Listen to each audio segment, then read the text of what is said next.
Hello and welcome to Staff Picks, the podcast for movie nerds by movie nerds. As always, I'm Mario Lanza and I am your host on our journey through the movies out there that just need a little more love.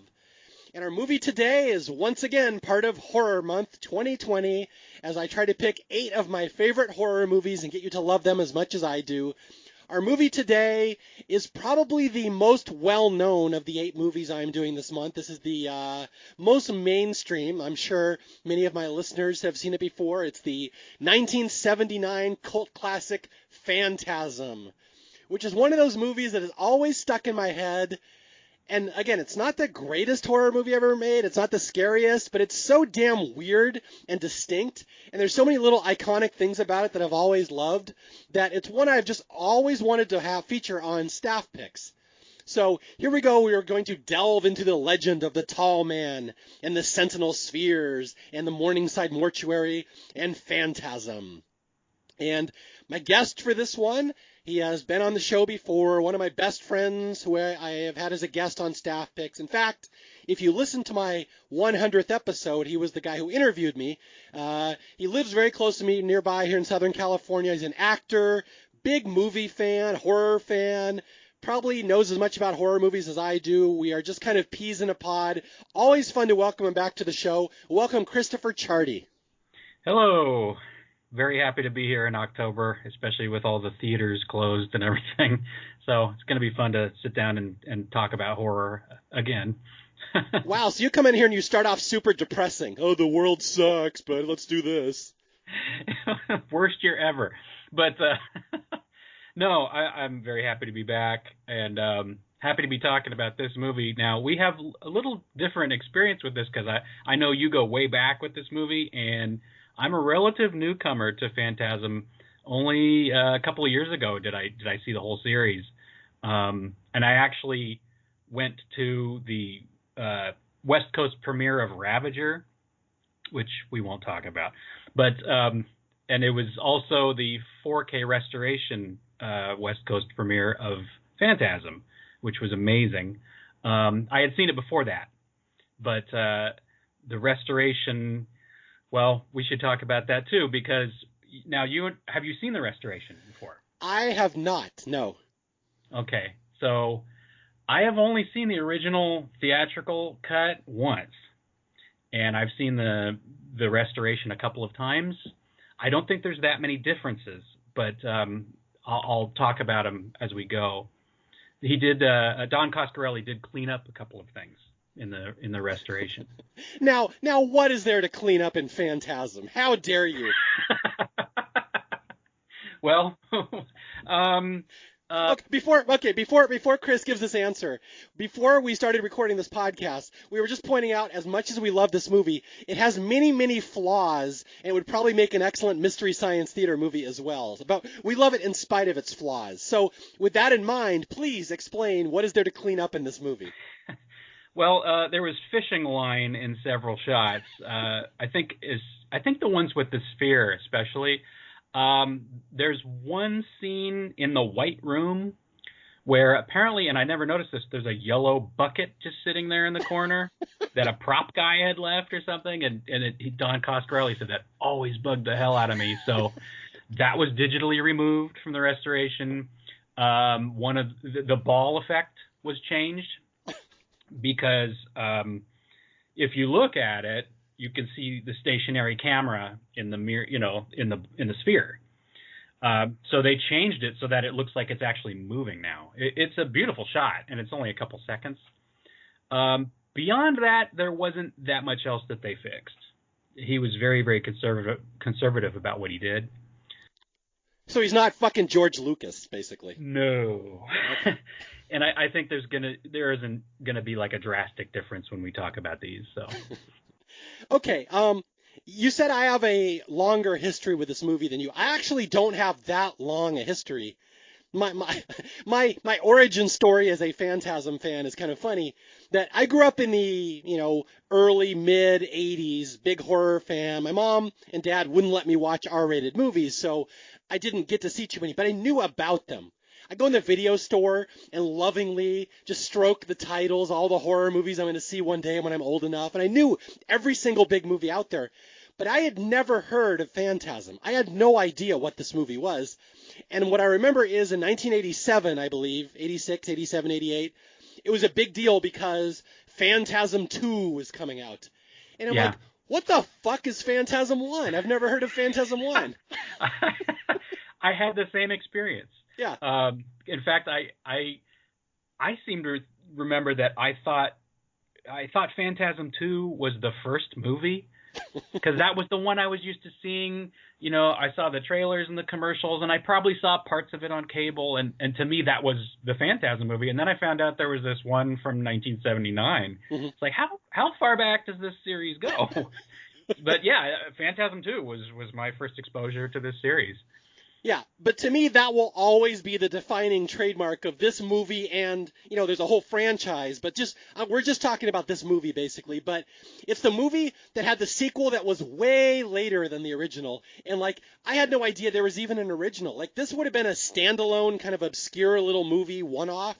And then many years later, they made a franchise out of it. And that's what I always remember because that gap was so big.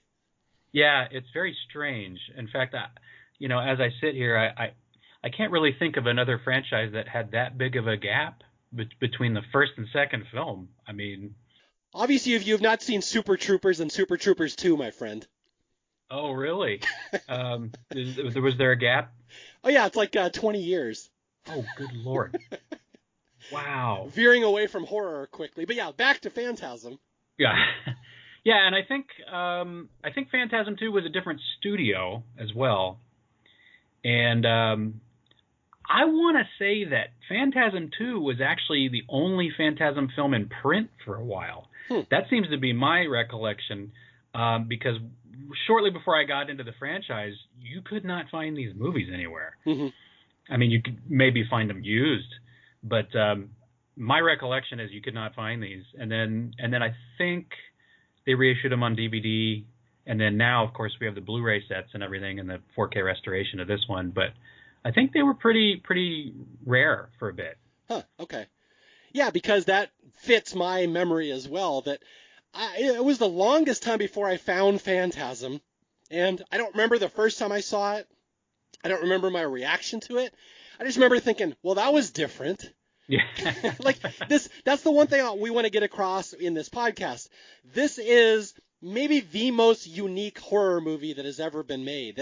There's no comparison to Phantasm. In fact, it's almost not a horror movie. It could be a sci-fi movie. It's a weird little movie that just kind of came and went in the 70s, and I don't think people would even know about it today if they hadn't made a franchise about it a decade later. But it's indefinable. Yeah, it's a weird hybrid of things. And Don Coscarelli, you know, he said there are definite influences here. Like Suspiria, which I could definitely see not only in the soundtrack, but in the visual sense of the movie. Invaders from Mars, which I have not seen, which he said is actually about a boy who saw something and no one believes him. He said he took that from Invaders from Mars.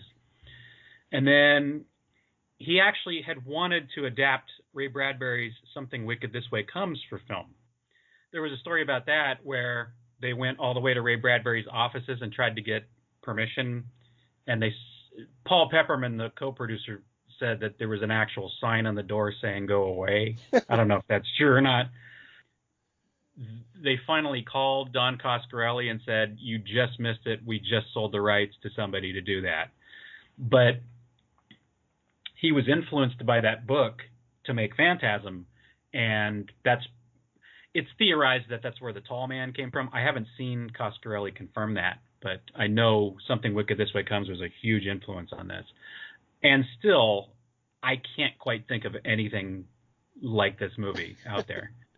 Yeah, I was going to sum it up because I am going to assume we have some listeners out there who do not know this movie. And I'll give you the short version, is that there's this creepy little mortuary where the creepy mortician is doing weird things to bodies, and he's got these little sentinel spears, these little steel balls guarding the the mortuary that'll fly around, and if you try to intrude, they will drill into your brain and spill your brain out. But underneath all this movie, it's a whole science fiction thing about bodies being sent to other planets to be slaves. And it's about these little, these two 70s kids who find out the secret of the mortuary and try to expose it and stop it. And like, that's the most benign way I can describe it, but it's way goofier than that. And there's evil druid dwarves. Jawas. They're Jawas. Come on. They're not dink dinks or yes. Spaceballs. Yeah, it throws a lot of stuff in, and that's another thing I was reading about.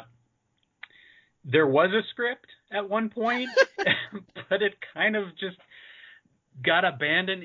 A lot of the stuff they did was on the fly. They improvised a lot. Reggie Bannister said that, he saw the script once, but he didn't even see the whole script in its entirety. He only saw certain scenes, and then, they would just sort of put it aside and improvise. But I think it gives this movie a really fun, like, verite kind of feel. And there are scenes where it's like, are they just talking? Like, it just seems like they're just hanging out. But it's never I would say it's never in a way that feels like it's not proficient. So it's just a hair above schlock. I think it does it well enough. There's one performance in this movie that I have a little bit of a problem with. I think it's very amateur, and we'll get to that. Okay. I want to see if you can guess who that is. I can already tell you who it is. I know. We'll get there. Yeah, okay. But on the whole, and Coscarelli said he made this at 24 years old on modest means. They got this duplex in Van Nuys and housed the crew.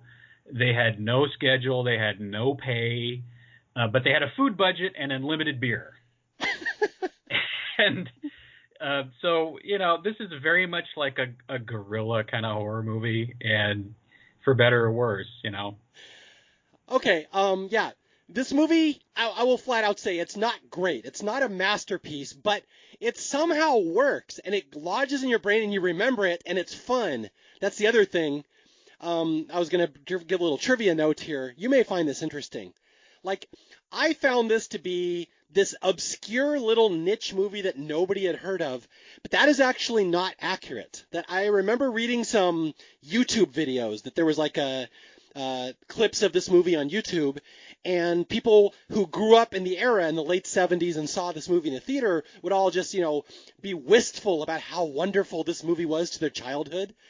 And apparently a couple people have made some variant of this comment that in 1979, if you were a teenager, this was the movie you had to see. Like, this was the talk of every teenager that summer in 79 because it was so big among young people, and it was just different and hip and fun and scary and creepy and memorable. And so, like, this was a really big movie for its time, which I was not aware of because I'm a little too young for that. Yeah, I remember you telling me that, and actually on that note, Don Coscarelli said, and I've actually seen 2 Q&As from him now at different screenings, and he was saying that, like, he quoted the old William Goldman line, in Hollywood no one knows anything. No distributor wanted this movie except Avco Embassy, and it ended up being the first horror film from Avco Embassy, and it saved the studio from bankruptcy. Yes. Yeah, and so what they did is they had these midnight sneak previews 4 Saturdays before the film even opened in Westwood, and it built up all this word of mouth. So by the time it came out, it got this buzz, and people were really into it. Yeah. Okay, so it backs up the story. So this was indeed... Absolutely. Yeah, a big word-of-mouth movie among young horror fans in the late 70s. And, like, Chris and I were talking about this right before the podcast. 1978, Halloween. 1980, Friday the 13th. Alien is in there somewhere. So there's all these big, iconic movies that are coming out around the same time. Phantasm, of course, kind of gets buried in there because it's nowhere near as big as those other ones. But I'd make the argument it's way better than Friday the 13th. I think this is better than that one. Oh yeah, and I would say it's definitely more ambitious. It's a lot weirder. It's a lot more unique. Yeah, Friday the 13th, I do kind of love it. I love that series, to an extent. But they are slasher films. They follow a template. Phantasm is in its own universe. In fact, Don Coscarelli had said that he was on a quest to make something unexpected. I thought that was a great line, and that's totally what it was. I mean, like I said, it has precursors, but there's nothing quite like this movie that I've seen. I will add to that. So I've shown this movie around to everybody I know, everyone I love. My daughter, big horror fan, not impressed by Phantasm, does not like Phantasm.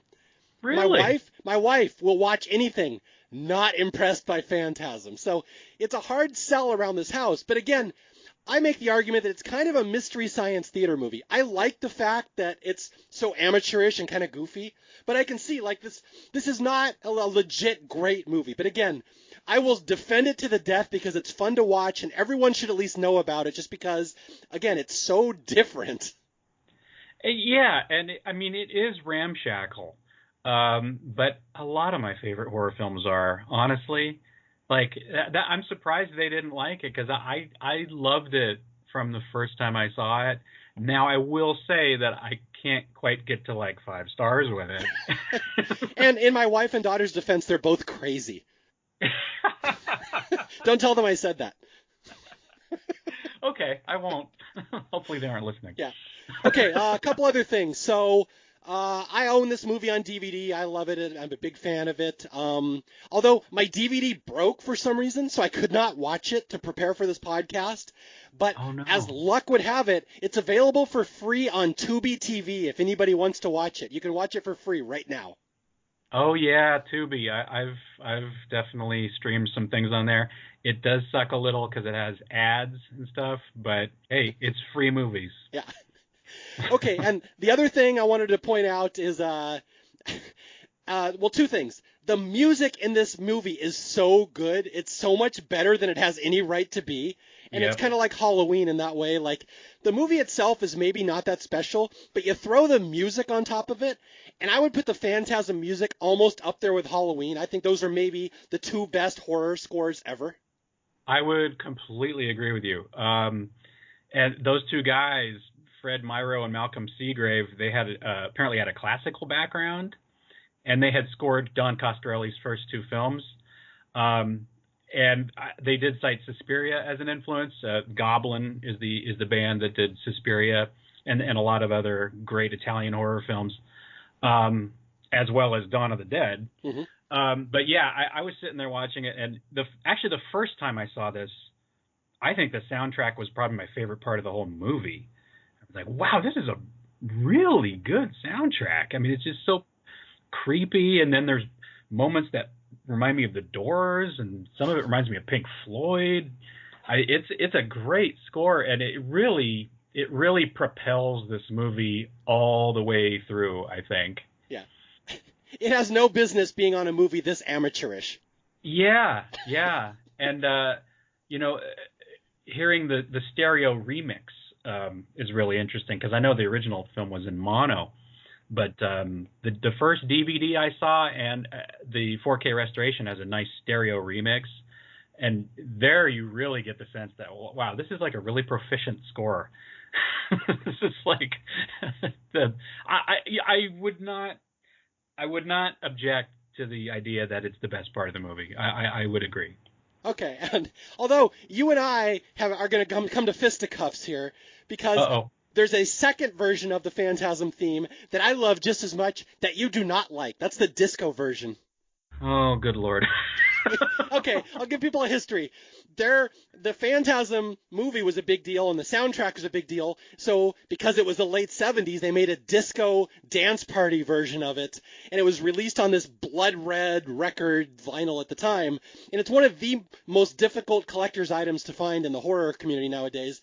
But if you buy the special edition DVD or you go on YouTube, you can listen to this disco version, which I think is so fun and catchy. In fact, I play it at my house every Halloween during trick-or-treating. That's my go-to music. But Chris doesn't like it, so we won't talk too much about it. Even as someone who actually loves disco, and I actually love the so-called disco theme from Friday the 13th Part 3, which isn't really disco. It's more like electro, but they call it the disco theme. But yeah, I think the original Phantasm theme is so perfect. It's one of my favorite pieces of music in horror. So when I heard the disco version, I was like, yeah, I can't really go there. All right, get off. Get off the podcast right now. I'll never be invited back. You're banned from Staff Picks. Okay. I get it. I get it. We'll go into the plot here. Again, it's a very complicated plot. It's really a bizarre movie. I've seen this movie so many times, and I still could not tell you how it ends. There's so many weird plot twists at the end. I always forget like half of them. It gets very confusing, and I do think a lot of that is by design, because they said, there's like a dreamlike logic to the film, but on the same token, they also didn't have a script. Yeah, I think it was Paul Pepperman that said, well, if there's a dreamlike logic to the movie, it's because we weren't very organized in the editing room. So, Yeah, but we will talk about the one legacy of this movie, and this is Angus Scrimm, the actor. Yeah. It has to be mentioned. One of the nicest people ever. I mean, I have seen this guy at conventions. I've seen videos of him. He was the greatest guy. He plays the villain in this movie. If you've never seen it, he plays the Tall Man, one of the iconic horror movie villains. And he loved this role. He loved this movie, but he was such a nice, urbane, distinguished older man who got this role late in life. And I think it's very hilarious that this is the movie he became, associated with, and he just loved it. He milked it until the day he died, and he was the greatest guy. I've heard the same thing that you have. In fact, I have a friend that met him at a convention and said he could not have been more different than his on-screen character. He was like such a sweet man. He took his time with everybody. He was so nice to talk to. And I found this out the other day that Angus Scrimm started out writing liner notes for albums. Did you know this? I think I do remember that, yeah. And who else did that? Phil Hartman or something? Someone else did that too. Yeah, Phil Hartman did album cover artwork. Yeah. So Angus Scrimm, if this is to be believed, he wrote the liner notes to Meet the Beatles. The Tall Man? Yes. He worked for Capitol in the 1960s, and he was writing liner notes for like Sinatra and the Beatles and all these other artists. And he actually won a Grammy at one point for liner notes. And then he ends up as a tall man in this cult horror film. Have you seen the little intro that he recorded at the start of the special edition DVD? I don't think I have, no. Oh, it's great. He sits there and he's in a chair and he's like, "Hello, my name is Angus Scrimm, distinguished actor." He goes, "I've had a long and, it's illustrious stage career playing all sorts of people. And then one time in the late 70s, I got a script that said, we'd like you to play an alien." And he's like, and I was of course intrigued. An alien? I will be from another land. Perhaps I'll be asked to learn an accent or a new language. I'll be asked to speak in dialect. And they told me, "No, Mr. Scrimm, you will be an alien from a far-off planet who steals bodies, shrinks them down, and sends them off to do slave labor." I was not aware this was the movie I was signing on for. Oh, that's amazing. But he's great. And then at the end of the video, he's like, "But remember, I will always be the Tall Man." And then he morphs his face, and he becomes the Tall Man. And he's so creepy all of a sudden. It's such a great little turn. Oh, wow. He had such a great face for this genre and a great voice. And, when I was little, I confused him with Julian Beck in the Poltergeist series. Because I was like, creepy old guy. All creepy old guys look the same. But, once I got into Phantasm, I was like, oh, okay, so this guy's in Phantasm, but it's not the same actor as Poltergeist. But I had them confused. And that is why you were scared of old people the rest of your life. And aging, yeah. Okay, so here we go. We're going to walk through the best we can the plot of Phantasm, which I will warn you if you've never seen it, is maybe the most 1970s movie you are ever going to see. Fashion, language, dialogue, it's just could not have been made any time but the late 70s. I wrote that in my notes too, and I have to admit that is part of why I love this movie. It is because I don't think date stamping something is a negative. No. And this is just a perfect little time capsule of the late 70s. Everything about it. It's very distinct, I will say that. Yeah. Okay, so here we go. The movie opens in a cemetery. As you'd expect a movie like this to start, it's a couple having sex in the middle of a graveyard. Yeah, they immediately go into the porn angle, which I think Don Coscarelli, to his credit, said that he was sort of like a satire. I mean, it certainly comes off that way. So. Okay, yeah, so you have a couple. There's this woman in lavender, and she's with a guy, this scruffy-looking 70s dude named Tommy, and they're walking in the cemetery, and then he lays down, and she climbs up right on top of him. All right, Hamilton. And then in the middle of sex, she stabs him. She, morphs into this creepy old man and then stabs him in the chest. And that's the opening of your movie.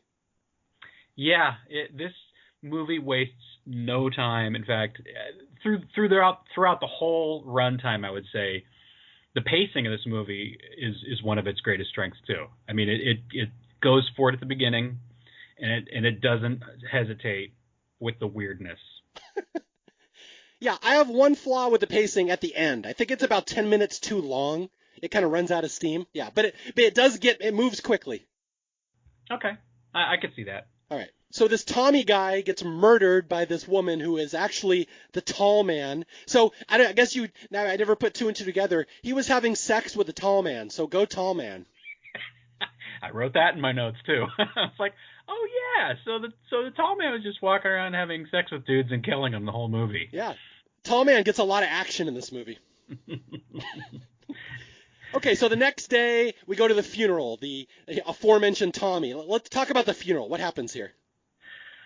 Well, some weird things start to happen. What? Around everything in this movie. See, there's nothing normal that happens in this movie. Everything has this weird sort of tone to it, and so if I remember correctly, Mike, our young protagonist, sees some strange things. Is this before this happens? Well, it's all simultaneously. Yeah, okay, so I'll set the picture. So this guy who died in the cemetery, Tommy, was part of a trio. These three guys, Jody, Reg, the ice cream man, and Tommy. And so Tommy dies, and the next day or whatever, they have the funeral. So everyone's gathering at this Morningside mortuary to, pay homage. And outside the cemetery is Jody's younger brother, Mike, who is barred from the funeral, but is spying on it. So yeah, the buddies are there in this big old mortuary where they're saying goodbye to their friend, and it's just this big old creepy white building with marble hallways. Where was this filmed? This was their famous building, right? Oh gosh, I don't know. For some reason, I want to say up in Oakland, California, but that could be wrong. Yeah, I actually don't know. I should have looked that up. Wow, neither one of us looked it up. Good job, us. Hi there, this is Mario, just popping in for a quick update. I looked it up after we recorded this podcast, and the Morningside Mortuary is indeed in Oakland, California. That is the Dunsmuir Estate in Oakland, which was also featured in the movies So I Married an Axe Murderer, Burnt Offerings, and A View to a Kill. So turns out I was correct, it was in Oakland. But yeah, so it's this big mortuary, and when the older brother is inside the mortuary, Jody, this is the older of the two brothers, they're saying goodbye to their friend, he hears these little gremlin-like noises, little creepy things around the corners in this mortuary, but he can never quite identify what it is. He's kind of looking around, like, what are these noises in the mortuary? And this is where he gets grabbed on the shoulder by the tall man, who says, the funeral is about to begin, sir. Yeah. So right away, you know what this guy is like. He's tall, and he has a gruff voice. He is one of the creepiest villains in any horror movie, and he doesn't even have to do that much. Yeah, he just walks around in a suit. That's all he does. He doesn't actually do anything sinister for most of the movie. Yeah, yeah, and they said they actually gave him lifts and they gave him a suit that was too small for him so that he would seem taller and skinnier than he is, which just makes it even creepier. Okay, yeah, so there's this creepy tall dude in the mortuary. There's these little gremlin things running around outside. And the little brother, Mike, who is barred from the funeral home because apparently his parents died a year ago. Funerals give him nightmares. He's not allowed to go. He's out watching the proceedings through the binoculars. And as he's watching, he sees the tall man, after the funeral, pick up the casket with one hand and put it into a hearse. And he's like, and he mouths, "What the fuck?" Which I know must have got a big laugh in the theater. And I think I would actually say that's one element of this movie that doesn't get talked about that much is it's actually really funny in parts. Because it's very, very creepy, but the humor sort of comes out of nowhere. There's a couple of really great lines in this movie and a couple of really funny moments that you wouldn't expect. No, I agree. There's some great one-liners in this movie, and it is funny at times. It's almost more of a comedy than a horror, some of the parts. Maybe unintentionally, but... Especially with Reggie, who I think is sort of the MVP of this franchise. Okay, so we've met all the characters we're going to have in the movie, basically. This older brother, Jody, who's about 20, 21. Younger brother, Mike, who's 13. Although, I swear to God, I always want to call the older one Mike and the younger one Jody, because Jody seems like a younger name. And, I was watching it last night thinking one of them was named Toby, and I don't know where I got that from. Something about this movie, no matter how many times I see it, I forget things in it. I don't think it's a forgettable film, but the sort of fever dream quality of this movie, I forget like the order of things. I forget the progression of events, the plot elements. Does it have that effect? Well, you've seen it way more than I have. So no, it totally does. Nothing sticks with me in this movie. I know like 4 scenes, and the rest is kind of jumbled up. Yeah, it's almost on like a Kubrick level of being misleading and confusing. Although I don't know if it was intentional. You don't know if this movie is Kubrickian, actually. Right. I know that their goal was to make something confusing and weird, but I don't know how much of it was actually intentional on Coscarelli's part. It's just sort of accidentally weird. It's because it has a dream-like quality. Right. Well, there was another great quote that Coscarelli said was, I took elements from the movies that I grew up watching and made something bizarre out of them. That was a great way to summarize this film. Okay, so we have the creepy mortuary, which again is like the star of the movie. I love this place, the Morningside Cemetery. Just all white columns, the big, endless white hallways. It's a perfect place for a horror movie. I actually wrote in my notes that this movie is like cemetery porn, basically. Yes. Like, it is so beautiful. If you have any kind of attachment to cemeteries or interest in cemeteries and you like horror, this is the movie for you. If you enjoy fapping to cemeteries, yeah, this is your movie. Not my proudest fap, right? This is your car, Mr. Griswold. Yeah. Okay, so all right, so the next day, the little brother Mikey, who saw these creepy things at the funeral home, goes to, apparently he has a friend who's a psychic. She's got like a creepy grandma. What the hell is this subplot? I couldn't even begin to tell you. Creepy old blind psychic with her blonde, marginally interested younger granddaughter. And yeah, and this is the scene where they tell little Mike to put his hand in the box. Yeah, the test of your faith or fear or something. Put your hand in the black box, which apparently, according to Don Coscarelli, was a Dune reference. I didn't know that before.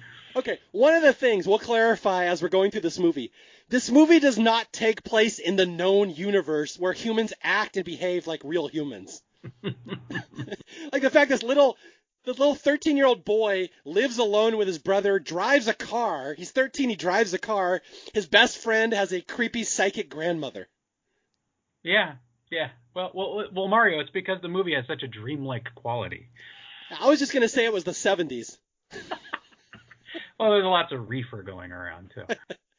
All right, so Mike is talking to his creepy friend and her creepy grandma, and we basically fill in on the backstory that Mike and Jody's parents died in a car crash about a year ago, and so ever since then, they've been living alone, the 20-year-old and the 13-year-old, and the older one, Jody, wants to leave, set off and find his fortune, but it's hard because Mike knows this and Mike follows him everywhere, which again is not the way humans behave, but in this movie, that's how we do it. Yeah, this is such a strange plot element. But then there's so much about this movie that's strange. I don't want to say this, but it's almost like, I hate to say this, it's almost like a Room level of logic. Except on the part of the Room, I think it's just complete ineptitude on the filmmaker's part. I know that they were going for some sort of suspension of disbelief in this film. So, I'm not going to knock them too much for it. But yeah, plot threads in this don't really pan out or makes logical sense. It very much creates its own universe, I think, is a polite way to put it. But that's why it sticks with people over the years, the same way The Room did. And it's not because it's poorly made. It's just because who came up with this movie? It doesn't really follow any other movie. And again, like we were both saying, the story elements don't really fit together or exist in any known universe we're aware of. The people are weird.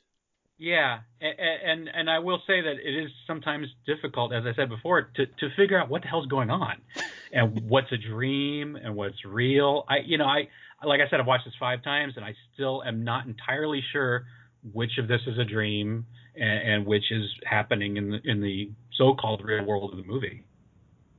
Okay, so during this flashback when Mikey's with the psychic, we see the end of the funeral scene. This is the one you were talking about earlier, where Mike is riding his dirt bike through all the graves, and the tall man sees him, and he, flicks his fingers and makes Michael flying off his dirt bike. So right from the start, we know the tall man is something sinister. There's something supernatural about this guy. Okay, so here we go with Reg. Now we're going to start meeting the characters. They're going to be hanging out. So Reg, the ice cream man, will come over and hang out with Jody at the house. And we're treated to a weird 3-minute guitar solo where they have a song together. I love this part so much. Reggie and the actor that played Jody, Bill Thornberry, they had just known each other for a while, and they'd played music together, and it just sort of got thrown into this movie. But the funny part is, you're like, oh God, what are they doing? And then they play for a couple of seconds. You're like, oh, these guys are actually really good musicians. This is a pretty cool little song in a scene that has no business being in this movie. Yeah. In any other movie, you'd go, oh God, this director sucks, right? Yeah, it's just 2 dudes on a porch playing a little guitar song they wrote called Just Sitting Here at Midnight. And I will say that at one of the screenings I saw of this, where they had almost the entire cast there, Reggie and Bill Thornberry, they did a rendition of this song, like a 3-minute rendition. It was really cool. But yeah, it's just out of nowhere. But I can't help but love this part of the movie. Well, here's what I love about this movie. At one point in the middle of their song, Reggie has a little tuning fork where he tunes his guitar, which will later become a huge plot point in the movie, the tuning fork. And this irritates me because when he hits that tuning fork, it's an A sharp. Mm-hmm. It should be an A natural. Those bastards. This is where the musician in me comes out. I don't think they make tuning forks in A sharp. So when he hits that, it's an A sharp, and then it segues into that scene in the mortuary, and suddenly the score or the sound effects are playing an A. I was like, why did they do that? Why did they make that 2 different pitches? Unless they were trying to purposely disorient the viewer, but I don't think I'm willing to give them that much credit. Once again, a dreamlike quality. I think, yeah. Unintentionally maybe, but if I were asking Don Coscarelli a question, I would ask him, did you mean to do that? He would probably say no. Okay, the plot's going to advance here. So The next night, now remember at the start of the movie, this guy Tommy met a girl, they went out to a cemetery, she mounted him and then killed him. Well, the older brother Jody is about to meet the same fate, because this is the night where he goes to a bar and he picks up a woman in the bar, and it's the same lavender-clad blonde woman as the start of the movie. Yeah, this is the Dunes Cantina, right? Yes. Which is another random part of this. I don't know. Have you seen the Robert Altman film Three Women? I have, with Shelley Duvall and Sissy Spacek, yeah. Yeah, that's another dreamlike, bizarre movie that I love. And this part reminded me of Three Women. I don't know if it was an intentional reference, but when going out to this little ramshackle bar in the middle, we don't even know where they are. You just see the bar. Like, what the hell is he doing here now? But I totally remind me of Three Women. Why? Because there's a woman in it? Why? You remember in Three Women, they visit this old, like, little tiny western town outside of Palm Springs. Remember that? And so they keep coming back to that little town throughout the movie. Like, why are they here? What is this? Okay, so, this is apparently the only bar in town where dudes can pick up women. So Jody goes to the bar, he picks up the blonde woman, and we don't really see like what she says, but ostensibly it's, hey, let's go have sex in the cemetery. And Jody's like, score, all right. So they go out there, but luckily he does not meet the same fate as Tommy because he's distracted by his younger brother following him again. Yep, and they make a joke out of it in the movie. I mean, Mike really does follow Jody everywhere like a little puppy dog. It's very strange. But again, there's this classic shot where you see Jody and this girl walk, towards the left-hand side of the screen after he picks her up. And then you see Mike just sort of sulk behind him. It reminded me of Peanuts for some reason, like a really warped version of Peanuts. Just like some classic gag, Where Linus was watching Charlie Brown have sex in a cemetery. Who ended up being an elderly man. Yeah. Is this how the Great Pumpkin scene started or ended up? It's the tall man, Charlie Brown. Yeah. So Mike is staring, watching his brother have sex, which there's a whole host of Freudian problems with this scene. But you know what? I didn't even think about that. That is pretty effed up. There you go. Now it's a weird movie. But there's a great comic moment here where the girl pulls off her top, the boobs come out, and we cut to little 13-year-old Mike, and he gets the biggest shit-eating grin on his face because he's seeing boobs. And I know in the theater the audience was cheering. That was a very, like, Friday the 13th Part 4 kind of moment when Corey Feldman is, like, staring through the binoculars at the neighbor, and then he gets all excited. That's what that reminded me of.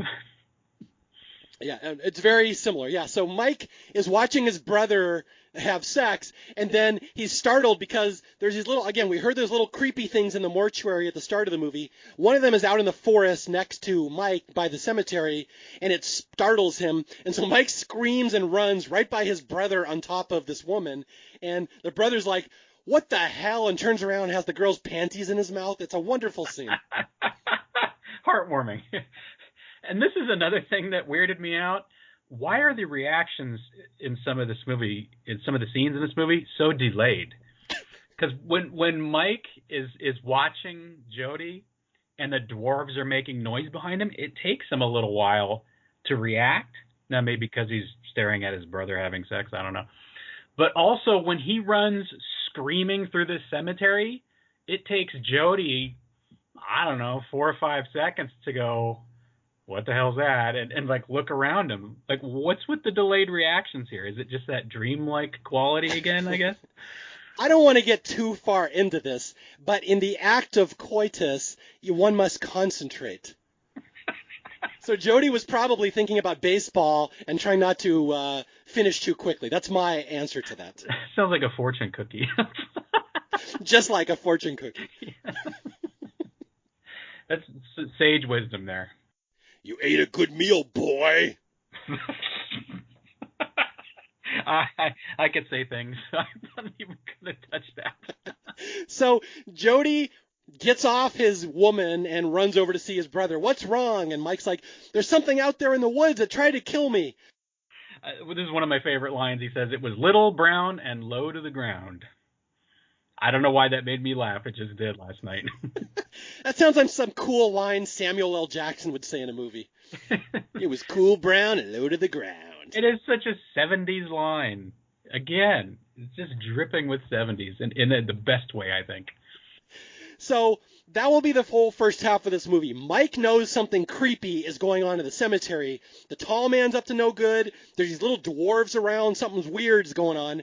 The older brother doesn't see it. This will be the whole first half of the movie, and it culminates in the first dream sequence. Now, we're making fun of this movie, but the dream sequences are legitimately terrifying. This is fantastic. This scene, the way it's shot and everything, it's not very long, but man, is it effective. It's so creepy. All right, so explain this one to people. The first dream sequence in Mike's bedroom. Oh, God. I can't remember the entire way it plays out. Maybe let's have you do this. I'm sorry, did you watch this movie? I told you it's a disorienting film. All right, so the dreamlike quality. So it starts with Mike in bed that night again, a little 13-year-old boy, long, stringy red hair, looks like a girl, like all boys did in the 70s. And he's laying in bed, and all of a sudden he wakes up, and he's in the cemetery. He's laying on his bed in the cemetery, and the tall man is looming right above him, like almost like a Jesus cross. He's got his arms kind of out like that.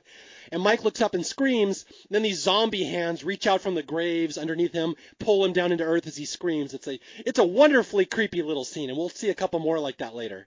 Oh, okay.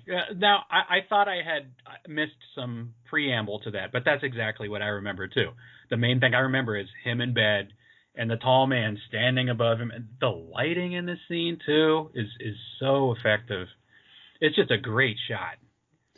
Okay, so we're going to go from that scene to a couple escalating moments where Mike realizes things are creepy in this town with all this cemetery stuff. Let's see. We see him walking through downtown, and he sees the tall man by the ice cream truck. That's kind of an iconic scene, too. Oh, I love that scene. That might be my favorite scene in the whole movie, when Mike is just walking through town in broad daylight, too. When he sees the tall man across the street, the tall man stops walking and turns to face him, and then Reggie is in front of him loading his ice cream truck, and there's this beautiful, mist that's flowing out of the ice cream truck, and then the tall man begins to, I don't know what he's doing. He's inhaling the wafting fumes coming out of this ice cream truck. It is so bizarre. And it's all in slow motion, too. Yeah, I never understood what he's doing. Like he's getting off on the cold air, like the cold air somehow invigorates him.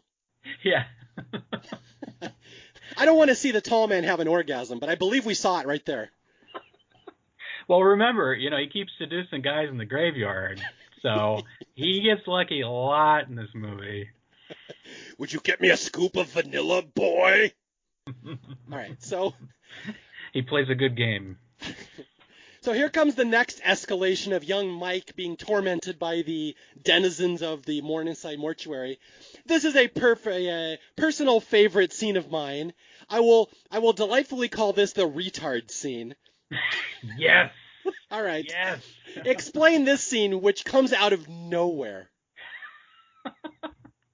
So this is where Mike is working on his car in the garage, right? In his own garage, yeah. And he believes he hears some of these little dwarfs puttering around the garage again. And so he eventually comes out and he stabs someone in the foot. He's thinking it's a dwarf, and it's actually Jody again. And then, I'll let you do the line. It's a great line, but it's something that could not be said in a film today, probably. All right, so he doesn't stab his brother Jody. He hits him on that foot with a hammer. That's right. And I love that because there's a wonderfully delayed reaction from Jody. It's one of the worst shots in the movie, where Mike is under the car, and he's working on this car, and he hears these little things running around outside the car. It's kind of creepy. And then one of them knocks the jack of the car over so it falls on Mike. Mike is trapped under the car. and Mike tries to get out, and then his brother Jody walks up. Mike hits his brother on the foot with a hammer to get his brother's attention, and there's like a 3-second delay, and then Jody's like, ow! Like it doesn't fit the scene at all. It's terrible. But again, I have to wonder if that's intentional, because as I said before, there's a lot of delayed reactions in this movie. So I wonder, I would hate to say it's just bad editing or something, but maybe it was intentional. Maybe it was intentional to be disorienting. I don't know. Once again, the dreamlike quality. That's right. When in doubt, just say it's the unconventional narrative structure. We'll just say it's that. All right, so here's the line you were talking about. So Mike's like, one of those things from Morningside was in our garage trying to kill me. They knocked the car down on me. And Jody thinks about it for a second and says, are you sure it wasn't that retarded kid Timmy up the street? So, again, there's a whole backstory there. I want to know more about Timmy. Does Timmy go around knocking people's cars onto them? Where did this come from? There's no lead up to that. They never mention it again, but we will forever be blaming things on the retarded kid, Timmy. Would Timmy be a MacGuffin? Is that what that is? Or yeah, he's the red herring to throw you off the scent, to keep you in a dreamlike quality. Or what's that other thing that the nostalgia critic says, the big-lipped alligator moment? I think that's what that is. The character that enters or is mentioned and is never mentioned again. That would be, once again, the retarded kid Timmy. Can you repeat that, Mario? Because I'm not sure I got it the first 2 times. Could you? What did he say again? Level out, come on! Yes, so Timmy is blamed for knocking a car onto Mike, and they're very casual about it. Well, it could have just been Timmy. Whatever. He does that, That's a Timmy move. Yeah. Classic Timmy. And again, a scene that's just dripping with 70s. I mean, in so many ways. But that's why I love this movie. It is a total time capsule back to when I was a very, very, very small child. So I barely remember the 70s. But, yeah, this is kind of that look and aesthetic that I remember. That was the 70s for our younger listeners. Every neighborhood had people with delayed reactions and a Timmy in the neighborhood that would knock cars onto you. And a quote-unquote retarded neighbor, yeah. Yeah. It's like a Bill Cosby routine. Remember these neighbors that everyone had? Like, no. No, we don't, Cos. Used to run real fast and pick his navel, yeah. All right, so Mike is like, something's trying to kill me. These little monsters are following me. There's this tall man. I'm going up to that cemetery, and I'm going to find out what's going on up there. And so here we get one of the most iconic horror scenes ever. I mean, of any horror movie ever. Mike's first trip to Morningside with a knife to see what's going on. And this is where the main theme kicks in hard. And I actually don't think we've talked enough about the music in this movie. I mean, it is just incredible. It adds so much. As we said, at the beginning, like, I don't think this movie would be as good if it didn't have this amazing score. Yeah, we should talk about it more. I feel like we have, but yeah, you should bring it up every time it pops up in the movie because it sells the scene so well. And they do it in a way where it's not like the first Nightmare on Elm Street where you keep getting that same cue over and over. They actually weave it into other pieces of music, or they transpose it, or they take a little bit of it, because that's their classical training, So they don't just like beat you over the head with it. It's actually really well done, I think. Yeah, you find yourself begging for it more. Like, I wish that theme would pop up more often. Absolutely. I totally agree. Okay, I will give you the honor, Mr. Chardi, of explaining the silver ball scene. This is where we first meet the Sentinel Sphere. Oh, jeez. Well, okay, you can correct me if I'm wrong, but this is where Mike goes into the mausoleum, right? Yeah, this is his first incursion all by himself, which culminates in a brain draining. Yeah, and this is where we encounter a guy who, to my eyes, looks like a cross between Brother Theodore and, like, John Paragon, John B. the Genie. This weird guy with, like, a hat on. And he looks like he could be, like, the tall man's shorter, dumpier brother, right? Yes. And I can't remember what causes this, but I know that doesn't he chase Mike and then Mike sort of dodges the ball, right? Okay, I'll do it here. Am I botching? No, you're not Completely botching it, but I want to make sure we get this correct for people who've never seen this. So Mike breaks into the Morningside mortuary at night, of course. People only do things at night in this movie. Which is another reason I love it. Yes. So he breaks into this mortuary, and he's going to see what's going on in this creepy place. And he's digging around through this coffins inside, and, he kind of hears these little dwarves rustling around. He doesn't know what they are. We don't really see them in the scene. But at one point, there's a maintenance guy in the cemetery, like Chris said. Looks like the tall man's younger, dumpier brother. Right. And he's trying to catch Mike. He kind of hears Mike snooping around, so he's like looking for him, trying to grab him. And this is where we see maybe the true star. I said Angus Scrimm was the star of this movie. Perhaps the main star is these little silver balls, which are the coolest little things. I love this as a horror device, that the way this place is guarded, that the tall man has these little silver spheres that just fly through the air like little robots. And they look for an intruder, and if they catch an intruder, they basically attach themselves to your forehead and drill into your brain. And it's horrifically gross, and that's what happens. These little silver ball, one of them tries to catch Mike, and Mike gets lucky because the ball hits the maintenance guy instead, and oh boy, here we go. So it burrows into the maintenance guy's forehead, and then there's a little hole that opens up on the other side of the sphere, and it just shoots this perfect stream of dirty yellow fluid in just a perfect stream of it. And so he's holding his head, and it's just flowing out of his brain. It's a lovely thing. Yeah, this is, the standout scene. If you were a kid and you saw this movie in the theater, this is the scene you would remember. These little silver balls. And again, this is the iconic image of Phantasm. Michael Myers has the white mask and the knife. Jason Voorhees has the hockey mask. Freddy Krueger has the glove. Phantasm has these little silver balls, like the size of a baseball. In fact, did I tell you I have a Christmas ornament, a little Phantasm Christmas ornament? I think you did. Yeah, that's fantastic. Yeah. It's got the little spikes, and you got to turn it away so people don't walk into it. That's so great. I want one of those. Yeah, but this little silver ball, and it kills the maintenance guy, drills his brains out, and a wonderful scene where the guy's had his brain drained out, and then he pisses his pants. If you look, that's what you see. It's all over the floor, all this yellow, and it's like, ew. Oh, that's right. Yeah, I forgot about that. And I would say that this kill is just so funny too, and it's almost like on like an Evil Dead level, well before Evil Dead. Wouldn't you say? Or maybe more Evil Dead 2? Well, yeah, it's not filmed very well. They filmed it by having the ball attached to the guy's forehead, and they pull it backwards, and then they show the film in reverse. So it's very goofy to watch him standing there and just waiting for the ball to attach to his forehead. It's kind of dumb the way it looks. Now, see, this may be I'd have to A/B the two versions, but this may be one of the scenes I was referencing earlier that was changed for the remastered version, the 4K restoration. Because when I was watching it last night, it looked pretty solid. And I know that they cut, as I said, fishing line and stuff out too. So I'll have to compare those again. Do you know how they filmed this scene? I've always loved this, how low budget this is. I don't remember, no. How they filmed this silver ball flying around this mausoleum is they hired a pitcher from from Cal State Long Beach, and they said, take the silver ball and throw it down the hall as fast as you can, and we'll just play it in reverse or whatever. So it's like, that's just a pitch. That's all it is. Oh, wow.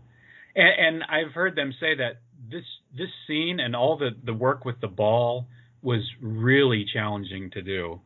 You gotta have a ball drill into a dude's head.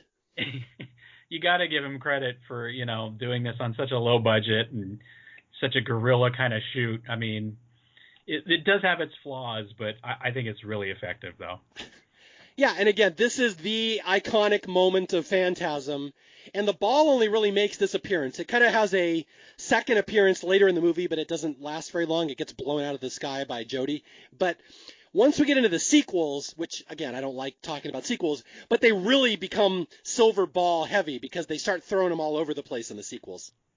Yeah. The sequels are really about actually, for Phantasm 2, wasn't the tagline, "The ball is back"? Yeah, the ball is the star. Yeah.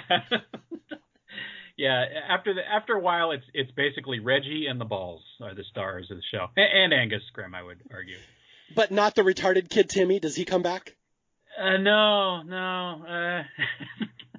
They missed an opportunity with Ravager. They really should have brought him back. I will always wonder. I go to sleep at night wondering what happened to Timmy. Like that peripheral character on Saved by the Bell that came in the last season for only a couple of, was it Tori? She came in for a couple episodes and then disappeared and nobody knew what happened to her. So Timmy was like Cousin Oliver from the Brady Bunch. Exactly. There you go. That's a better analogy. Okay, so Mike is in the mortuary, and the silver sphere tried to kill him. It took out the maintenance guy instead. And so Mike basically gets chased out of the mortuary by the tall man. This is where they have their first little showdown. It's a creepy moment where they're just staring at each other in the mortuary, and then Mike runs away, and it's a big chase. And it culminates, if I recall, with the tall man getting his hand slammed in a door, and then Mike chops his fingers off. And just to rub insult into injury, Mike takes one of the guy's fingers and brings it home as a souvenir. Yeah. This is another scene I forgot about when that door slams, and it could be Paul Pepperman's hand. Apparently, Paul Pepperman, the co-producer of this film, did a lot of the effects and stunts and was very instrumental in the making of this movie. But yeah, so you just see this hand sort of flopping around as the door is closed. And then Mike just cuts his finger off, and of course there's yellow blood everywhere. So Mike decides to keep the finger. Finders keepers. You're right. Which becomes kind of an interesting moment in a couple minutes after this. Okay, yeah, we'll talk about that in a second, but what I want to mention first is these little dwarf dudes in the mortuary, because, again, everyone remembers the tall man and the silver ball, but in terms of screen time, the little dwarves get far more screen time than the other ones. They're the real villains in this movie, these little dwarves running around guarding the cemetery. Now, do you know the controversy between that and Star Wars? No, I don't. Oh, I'm excited. I can share some tea with you here. This sounds like a good story. Yeah. So when this movie came out, there was some controversy that Coscarelli was accused of ripping off Star Wars because the little dwarves in this have, brown hooded robes and you don't see their face, and they look very much like Jawas, the little dudes on Tatooine. But Coscarelli's argument was, I filmed this movie in 1977 simultaneously or even before Star Wars. So it took 2 years for this movie to come out, but I didn't rip off anything. We just had parallel ideas. That was his defense. Wow. I have never heard this before. He didn't even bring it up as a Q&A. Look, I am a Q&A for Don Coscarelli now. No, he didn't. Maybe it's something he just doesn't want to talk about anymore. Yeah, but again, it's very striking. They look like Jawas. They're the real bad guys in this movie. Or maybe he's legally prevented from talking about it. I don't know. Or maybe it's a dreamlike quality of trivia. Only I have heard about it. Nobody else has. That's great, though. I hadn't heard that. Yeah. Wow. All right, so here we go. Here is what I would argue the worst scene in this movie, the finger back at the home. So Mike... Oh, I don't know. I don't know about that. It's amusing. All right, here we go. Let's listen. Let the audience decide for this one. So, Mike brings the finger back home to prove to his brother that creepy stuff's going up at Morningside. I cut off this dude's finger. It's still moving, and he has it in a little box. And so Jody's like, "Okay, show me the finger." And they open the box, and it's no longer a finger. Now it's the world's worst little hand puppet shaped like a fly. Now, see, again, this might have been changed for the restoration, because I was looking at it last night thinking it looked pretty good. Okay, there's no way they didn't restore that. Yeah, they had to. But the best part of this, though, is when he shows it to Jody, and then he closes the box and goes, "Okay, I believe you." It's such a funny moment. Yeah, if you've seen the original cut of this movie, the finger is turned into this killer fly that, swear to God, looks like a Muppet, and we're supposed to take it seriously. Oh, yeah. Yeah, no, that's still in the movie. Oh, and so you're fine with the restored version, even though he's still a Muppet. Now he's a high-definition Muppet. Yeah. Yeah, they didn't bother to change this. This is definitely like the schlockiest scene in the movie, because the funny part to me is Mike takes a denim shirt and covers up this little creature with it, right? And so he's like fake wrestling with this creature, which is, it's almost like something out of like a Naked Gun. Isn't there a scene where somebody throws a towel on his head and he's like wrestling this towel? Isn't that right? Yeah, it's like Bruce Campbell fighting his own hand in Evil Dead 2. Right. And so Mike wrestles with this thing all the way downstairs, and then they throw it into the sink to try to put it down the trash compactor. I mean, the sink disposal. Yeah, this is the scene when I was showing Phantasm to my daughter. She's watching the slapsticky fight with an imaginary fly, and she kind of looks at me like, Dad, seriously? I'm like, come on, the rest of the movie's good. Just ignore this scene. I've got to think this was an intentional bit of humor, like a nod to exploitation and B movies, because it is so schlocky, and I would say it's tonally different than the rest of the movie too, but it's so funny too. It really is. And if it was a filmmaker that I thought was incompetent, I would probably be rolling my eyes. But I think they make it work. So it's a tribute to a B movie, even though it's a fly, not a bee. Sorry, I had to go for that joke. You had to, yeah. It's a dreamlike. It's late. It's a dreamlike quality. I don't know what I'm doing. Okay, so the rest of the movie, and I swear to God, even in my notes, I can't keep it straight. The rest of the movie is either car chases or people sneaking into the mortuary, in some various order here. Yeah, basically, yeah. I mean, I was sitting there watching it last night thinking you could really like mix and match a lot of these scenes and put them in a different order and nobody would notice. Maybe in the restored version he did, to see if you would catch it. Oh, yeah. Yeah, I'm going to have to go back and watch that original theatrical cut. Okay, so the first scene is Jody, the older brother, goes to Morningside. He's like, damn it, some old dude attacked my brother and lost a finger. I'm going to go see what's going on. So the older brother sneaks into mortuary through the basement, same thing. And basically, he doesn't meet the tall man or the sentinel spear. He gets attacked by the little midget Jawa guys and fights them off and shoots one in the head. Yeah, and I was asking myself last night, how in the hell did Jody not shoot himself in the head in this part? Because it's on his back, right? And then he brings the gun up and just sort of, takes it a distance from his head and just shoots indiscriminately to kill this thing. He's not very careful about it at all. Jody's like the Annie Oakley of wherever this place is. He's a trick shot artist. Well, and as he said a couple minutes earlier to Mike, warning shots are bullshit. Yeah. That's another one of my favorite lines in the movie. All right. So Jody has snuck into the mortuary, fought off one of these little dwarf dudes, and he's when he comes home. Oh, no. Oh, I remember this. Again, I'm getting mixed up with all the car chases. There's like 5 car chases in this movie. Yeah. It wouldn't be the 70s without a bunch of car chases. So Mike, the little brother, drives up. A little 13-year-old kid drives the Barracuda up to Morningside, picks up his brother, and as they're driving home, they're pursued by a hearse. This hearse comes after them from Morningside with no driver and basically tries to run them off the road. They somehow run it off the road instead, and they find out that it did have a driver, but it was a little dwarf. And surprise, when they pull back the dwarf's hood, it's their friend Tommy who died in the first scene of the movie. Yeah. This is Reggie has a little run here that really cracks me up. I don't know if you'd like me to do the whole thing, but well, okay, I'll set you up. So as they fight off this little dwarf in the hearse, Reggie, the ice cream man, happens to drive by, and they're like, hey, this is our buddy Tommy, only somebody's shrunk him down into a dwarf and had made him try to kill us. Let's put this body into Reggie's ice cream truck, which seems like a natural thing. And now from here on out, Reggie is involved in the plot as well. They go back to the house, and this is where Reggie goes on his rant of what they need to do to this tall man. Oh, yeah. Okay, well, my favorite, the part I was referring to was just before this. Do you want me to quote it, or should we? I don't remember it, so it'll be a surprise for me. Okay.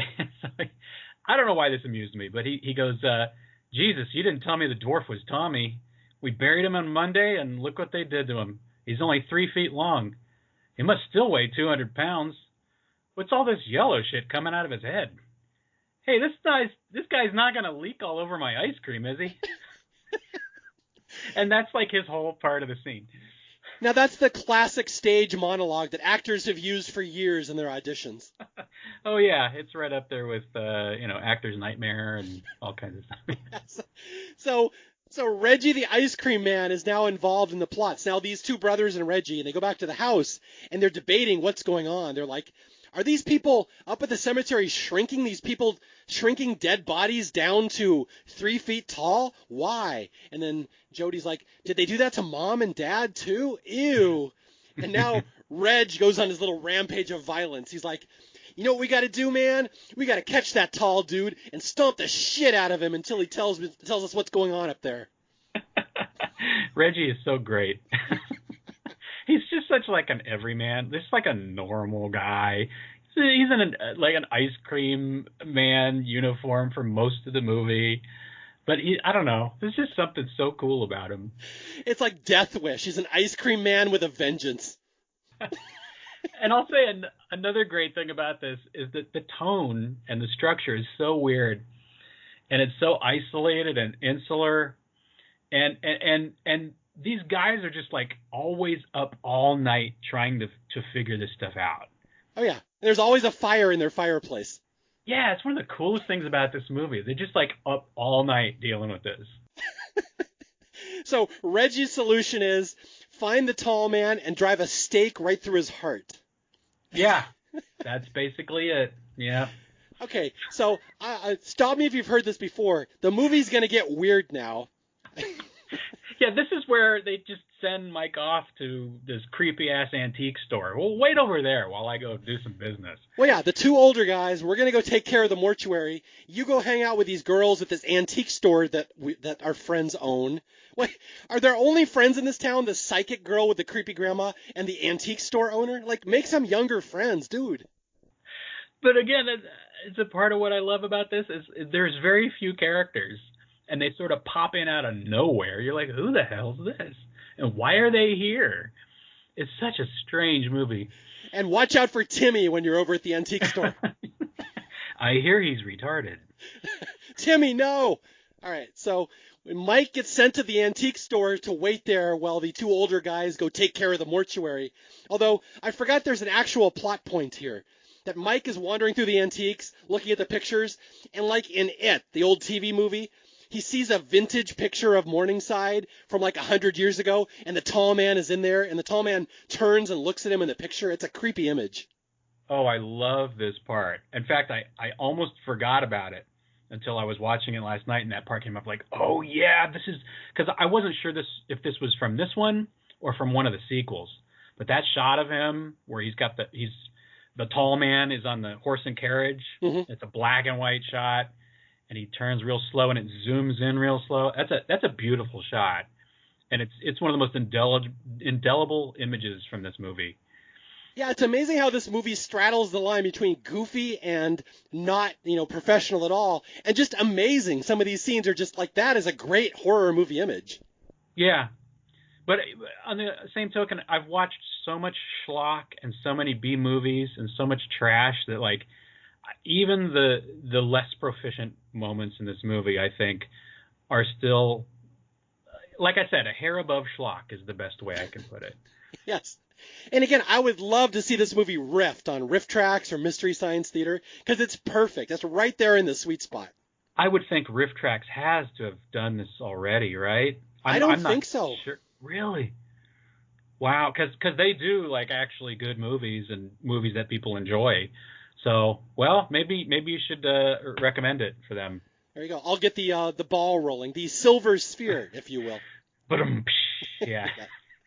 Okay, so here we go. There's a lot of plot points here I got to cover real quickly. So, Mike wants to go back away from the antique store. Now he knows the tall man is some kind of supernatural vampire-like thing. So he has the women drive him to the back to home, but on the way they pass Reg's ice cream truck. So Reg, as he's driving home with his ice cream, gets attacked by the dead dwarf in the back of his truck. It somehow survived. So Reg gets assaulted and kidnapped by the bad guys. The two women, when they stop to help Reg, get assaulted and kidnapped by the bad guys. And Mike basically has to run home and find Jody and meet up with him again. And even these two girls are kind of freaky because they're two blondes named Sally and Susie. There's a little bit of a Shining vibe there. I don't know. Something kind of weirded me out. And I was also thinking, like, Mike physically gets dragged through the rear windshield of his car. And I was sitting there thinking, how did his head not just splatter in this part? But again, it's that dreamlike quality, I guess. Kids had harder heads in the 70s. It was all that hair. All the hair, yeah. Oh, yeah. He's got a generous head of hair in this movie. Okay, so now it's going to be the final assault in this movie where Reg has been kidnapped by the tall man and all his minions. These girls have, even though we've only known them for 5 seconds. Let's go rescue them. And so Jody and Mike plan their assault on Morningside to figure out what's going on and stop the tall man. Except, once again, Jody will not take his younger brother. He locks his brother in his room with a screwdriver, wedges it in the door, and Jody goes off by himself. And this is where Mike gets his great MacGyver moment. I was just going to say that. I even have it in my notes. Mike turns into MacGyver. This is a fun scene that really doesn't belong in the movie, but it's still fun. It's so weird. Okay, so what happens? Explain this to people. Well, Mike is sitting there at his desk, and then he's playing with a shotgun shell. And somehow he figures out, I can get this to explode. So he walks over to the door, and he hits it with a hammer, I believe, which makes this gaping hole in the door that somehow doesn't hurt him. So then he reaches through the hole and fiddles with the doorknob from the outside and gets himself out so he can escape, right? I love this scene because it's so elaborate and so pointless.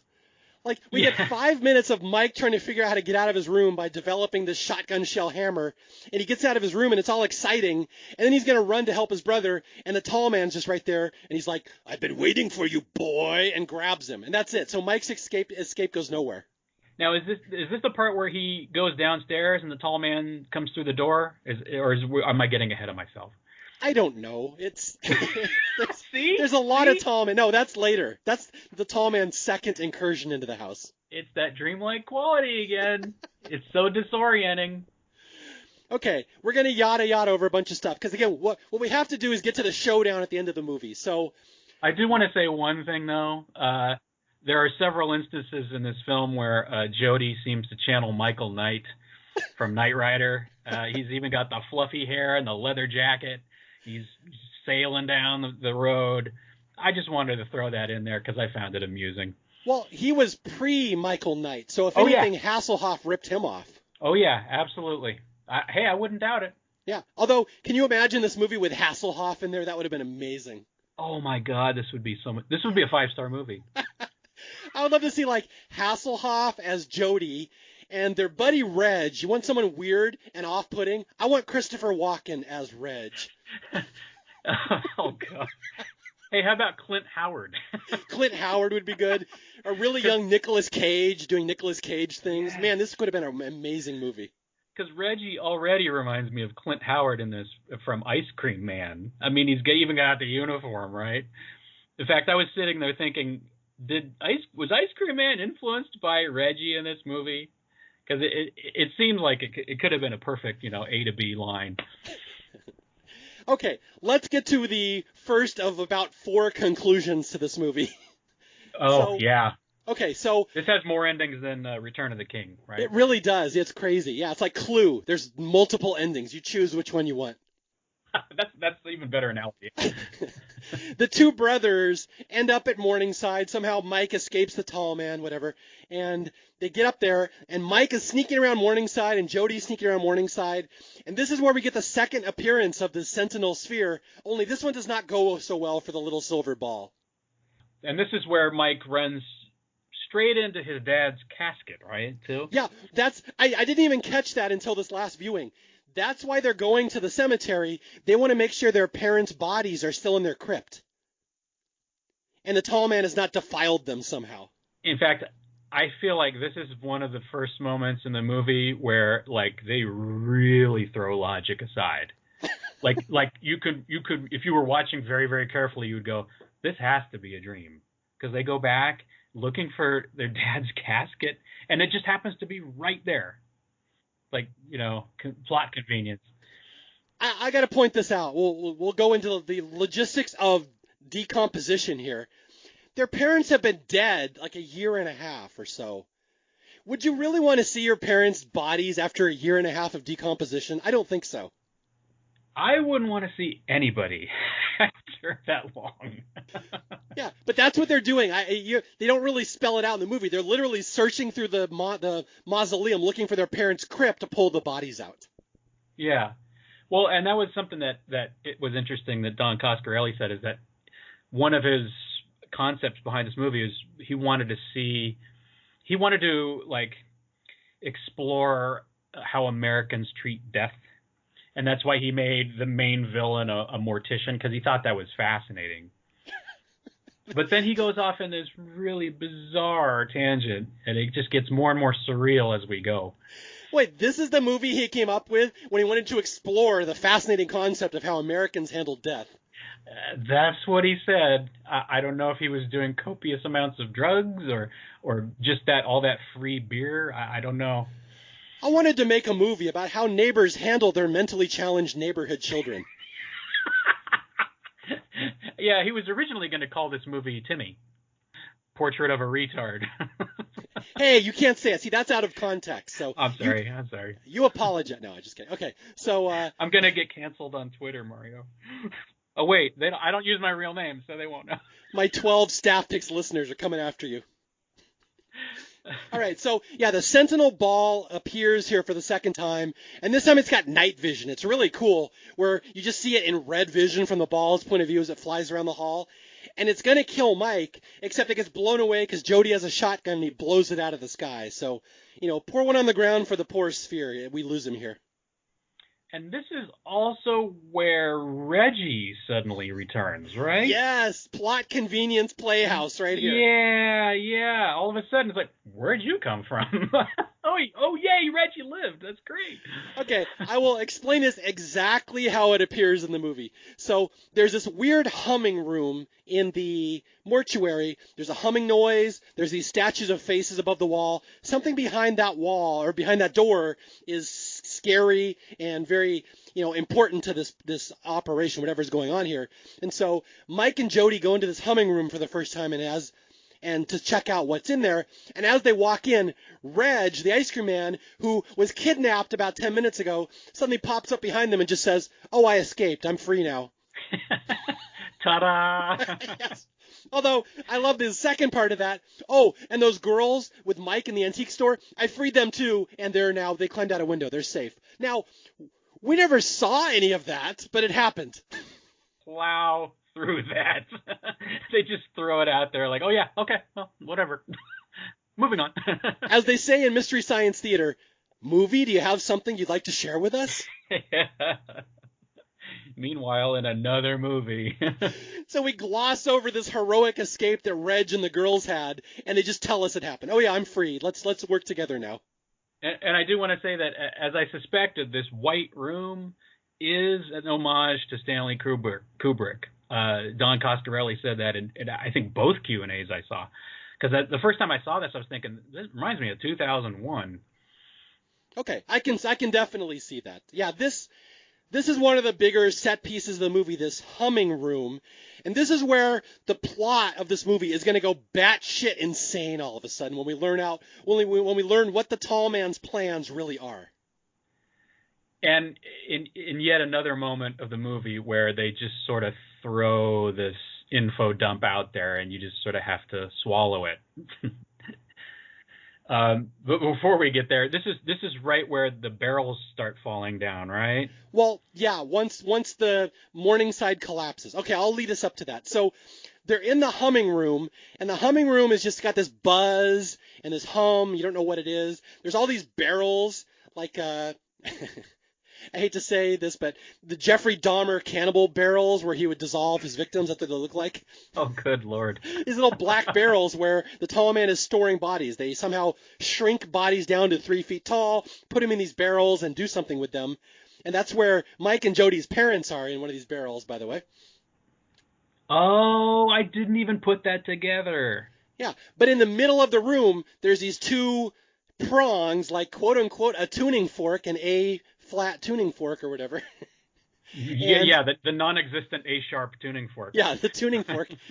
And this is where the humming of the room seems to come from this tuning fork, these two metal poles.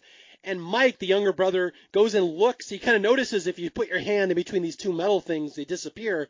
And he puts his head inside. And oh boy, he sees something interesting. What does he see inside these tuning forks? He sees outside the mortuary, right? Outside the universe. That's right.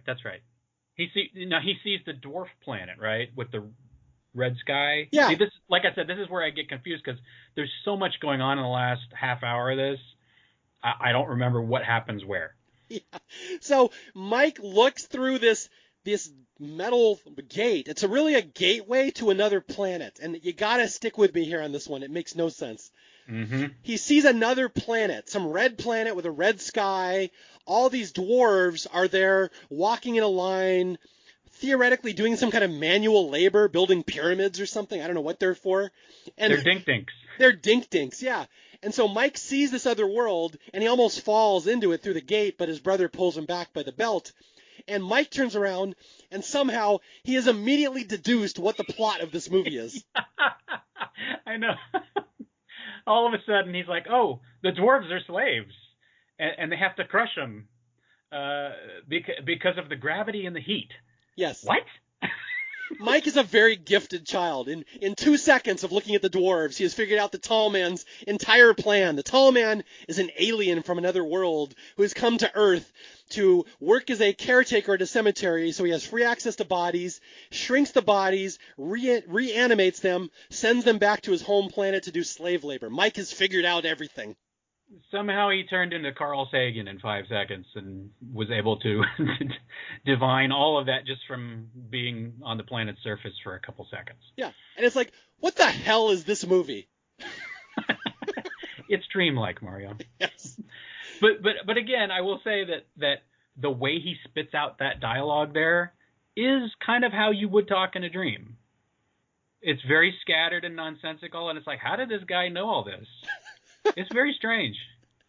I do love how complex this movie is and how deep it is, and it's solved in 2 seconds of dialogue by Mike by looking at something. By a teenage kid, yeah. Yes. And this, again, all hell is going to break loose in the screenplay. That we need to separate these characters and have them face a bunch of scary stuff in the mortuary. So there's a convenient power outage, and when the power comes back on, they're all in different parts of the house. No explanation whatsoever. And I will say that this blackout part is so much fun to see in a theater when the lights go out for a while and they're kind of talking to each other. In fact, I would imagine, was that done in a film before this? It had to have been, right? There's no way Coscarelli invented that. Yeah, it's such a cool conceit, though. With the movie being so bizarre and surrealist, and then all of a sudden the lights are out. That's a fun moment, especially if you're in a crowded theater. All right, hey, I just thought of a movie that did it before this. Wait Until Dark with Audrey Hepburn. Oh, that's right. You're right. Yeah, I have not seen that in ages, but yeah, I remember that now. If you guys are looking for a cool, older suspense movie, look up Wait Until Dark. I love that movie. Yeah, Audrey Hepburn is fantastic in that, and Alan Arkin's really good, too. Okay, so, again, I'm just yada-yadaing over a bunch of stuff, because I have no idea what the hell happens in this stretch of the movie. I don't either. So, Mike gets attacked by dwarves, Jody gets attacked by the woman in lavender, and Reg is left all by himself in the gate, the humming room, the gate to another world. And somehow, because every character in this movie is an Albert Einstein-level genius, he realizes that those are basically tuning forks, and if he puts one hand on each, he can reverse the gate and somehow destroy the house. Well, he's a musician, man. I mean, if anybody knows that hum, it's him, you know? So all Reg has to do is put his hands on this metal gate. It basically reverses gravity. all the barrels in the room get sucked into this gate into another planet, and the entire Morningside mortuary collapses on itself or disappears, kind of like the Poltergeist house. Yep. It's actually a really ambitious kind of effect for a movie like this. Yeah, and based on a true story. No, based not at oh, all. Okay. You almost had me there for a second.